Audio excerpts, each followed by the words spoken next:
Hey everybody, it's Murgle, and this is a mining guide slash blacksmithing guide in a way. But what it is I'm going to show you how awesome this mining is. Now, originally in the Molten Core, you couldn't reset it. You had to do what was called soft resets, which meant you had to log out of your character, wait 30 minutes, and then monsters respawn. But that didn't even respawn the ore, so you couldn't really farm dark and iron ore, but now it allows you to reset it. So to start this mining anyways, have these items in your inventory: 20 gold bars, 10 true silver bars, 2 star rubies, a single goblin glider kit, and dark iron.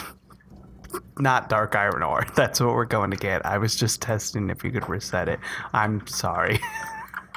I'm laughing at myself. But anyways, so inside of the Molten Core, there's a bunch of dark iron nodes. Now, dark iron ore is very expensive by itself. Like, the ore can go for 30 to 40 gold per ore on most servers.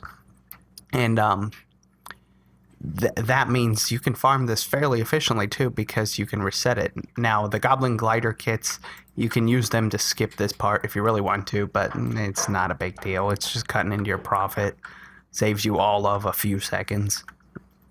But the reason why you need those is you can't actually smelt the dark iron ore into bars without doing a little tiny mini quest, which I will show you in this video too. But it's very scattered, as you can see, where you can find them. So there's some over there, and I usually head this way because we're also going to be farming another item which sells for a lot of money. So it helps to be a miner, so you can do this, but then you're also going to be able to go farm something else, and I will show you, and hopefully we get one. They're called Bloods of the Mountain, and they're off of destroyers.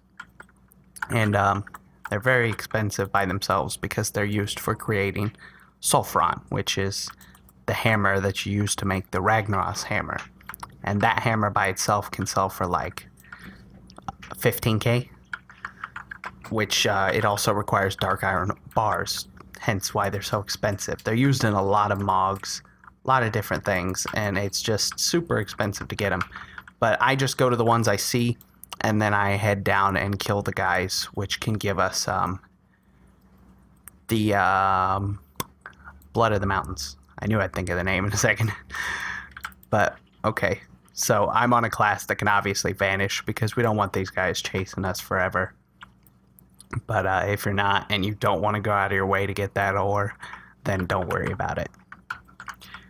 Because again, you're here for the ore, but you're also here to farm the destroyers, which are really big, the big molten fellows that, and they are always 2 in a pair. So like these 2 guys here, one of them has a chance to be a destroyer, and the other one may not be. But down by Gar, there are 4, and they're always guaranteed to be destroyers. So we're going to head that way to go kill them, because the Blood of the Mountains are themselves 500 to 1k each, and not a very low drop chance either. It's like 10%, so it's not miserably bad. You're gonna get a few Blood of the Mountains every hour if you're doing this fast. So of course the dark iron ore is much more frequent. Obviously you're gonna get them. Okay, here we go. This one's a destroyer, as you can see. This one can drop it. The molten giants don't. Only molten destroyers can drop Blood of the Mountain. So when you kill him, didn't get one. Hopefully we get one though. We're gonna mine the ore, and the ore is again scattered, so there's no finding it really. You're just gonna stumble into it. But you keep farming them, and you check to make sure which ones are destroyers, which ones are not. Essence of fire, it can be used. You can save them because they're used in the craftings as well. So there's definitely a utility for them. Again, another destroyer. These are random. It could be both giants and not have a destroyer, so just check for it. And you can keep these as well, because they're going to be used. You use these to get your reputation with Thorium Brotherhood up, which allows you to buy the patterns anyway for your blacksmith. But these 4 are guaranteed to be destroyers, so every time you run it, you're going to have at least 4 destroyers to kill. Again, no hearts of the mountain, or blood of the mountain this time, but you'll get them eventually. So once I kill those 4, I always just teleport out with our little method, Proving Grounds, and it's going to teleport you out of the instance. And when you portal back, Molten Core will actually put you back inside Molten Core, so you're going to have to step out a second to actually get out of the instance. Unless they changed it, but last time... Oh, cool. They changed it. Last time I teleported out, it was inside Molten Core, so whatever. Now it's not. And then you'd be able to go back in and farm it. But I'm now going to show you where you do the Dark Iron bars. So, Dark Iron bars, like I said, had that little mini quest, and it can only be forged at a certain forge, which is inside of Blackrock Depths. So you actually have to go to the location to learn how to do it, and then you have to forge them inside the instance each time. So what you should do is farm up like a ton of Dark Iron ore before you come here. And with each ore, 8 ores creates 1 bar. So these bars are worth like 400 to 500 gold each. Much more than the ore. You're better off smelting them. If you don't want to even go through with blacksmithing, because that's the main goal in the end, is to have a blacksmith as well. And you're going to craft the Dark Iron pieces. And I will show you the prices of a few of them according to TSM. Let's go here. Okay, let's just look at the Dark Iron helm. You see the Mog? That's what it is. But the Dark Iron helm sells for 4.1k. And how many bars does it require? 4 bars. So if you were to sell the bars separate, you could buy the fiery cores and lava cores for probably like 10 gold each. The Dark Iron bars being 400 each would be 1600. So essentially you're selling the bars for like double their price. And like the Dark Iron set does look pretty nice. As you can see, those are the gloves. Another piece. Those gloves are 7.5k. And it requires 2 Bloods of the Mountain, 4 bars. Now the Blood of the Mountains being 500 to 1k each. Let's assume it's 1k. So that's 2k there. 400 each for the bars. You're at 2k plus 1600. You're 3600. And then the other pieces aren't that much. So you're selling the bars and the Blood of the Mountains for even double. So those things that you're farming in Molten Core, you can use to actually invest in these and make even more money. But that's only if you want to. If you sell the reagents by themselves, you're still making a ton per hour if you just constantly farm it. But okay, now that we're in Blackrock Depths, let's get back on track. We have to go learn the pattern. And you only have to do this once. You don't actually have to keep going back. So you're going to go to this thing and just pass the Grim Guzzler. And then we got to get past all these people and to the 7 dwarf guys. See, because the forge itself, all right, the forge is over there. That's the forge we're going to have to get to. And that's where the goblin glider will come in handy, but we got to go learn the pattern real quick. So you kill the guy and just continue down the path, and you'll eventually hit the 7 brothers. So they're not very far either. Like, it's just a little distance before you reach them. If I remember, they're in that room. So again, they're not very far. Yeah, that's them. And you're going to come inside and talk to this brother.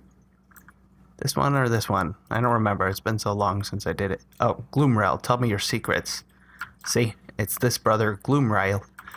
And you appease him by giving him this stuff, which was the stuff I told you to bring in the first place. And then you say, I've paid your debt. And you can now smelt Dark Iron bars. And you go back here. Get back to where you just came in from the Grim Guzzler, because you're going to have to fly down. Again, there's only one forge you can do this at. They won't let you smelt them anywhere else. I have to loot him, sorry. It's just disturbing me. Okay, there we go. Now, take a goblin glider, and you just jump off and float yourself over there Each time you're coming here, I recommend having one. I mean, you can swim through that, but it can get pretty rough. You goblin glide down, head on over here, and smelt the bars. So dark iron bars, smelt. And it's just like any other bar. You don't got to do anything special. But as you can see, it says these can sell as high as 600 gold each. That's probably the price right now. My server has really high prices. But yeah, that's a lot. Okay, and I think in the run we did, let's scroll up here. We can probably find exactly how many ore we got. 3, 6, 8, 10, 12, 14, 18. So we got enough to make 2 bars in that short little run. If I sold each of those bars for 600 each, and to top it off, there's a dark iron deposit right here. If I sold each of those bars for 600 each, I made 1,200 in that short little run mining. Pretty crazy, huh? And like I said, even further, if you go into crafting and make the items, you're selling the bars and items for essentially 200 or twice their value. You know what I mean? Okay, I hope I explained that all well for you. I know I rambled a bit, but I'm pretty sure you get the basic gist of it. If you have any questions, drop me comments, okay? So I tried to explain it in the way that made sense. If you're mining, you can make a lot of money doing this. Those transmogs are worth a ton, and the blood of the mountain's worth a ton, the bars are worth a ton. If you don't even want to make a blacksmith, you can still sell these reagents for super high. Because like I said, I didn't even know you could reset molten core. I just went ahead and tried it. I was thinking to myself, if you can reset Azure Queer Ash, why can't you reset this place? And lo and behold, it worked, and it also respawns all of the ores. So, huge money making. Alright, thanks for watching. I hope you enjoyed, and have a good one. Bye-bye.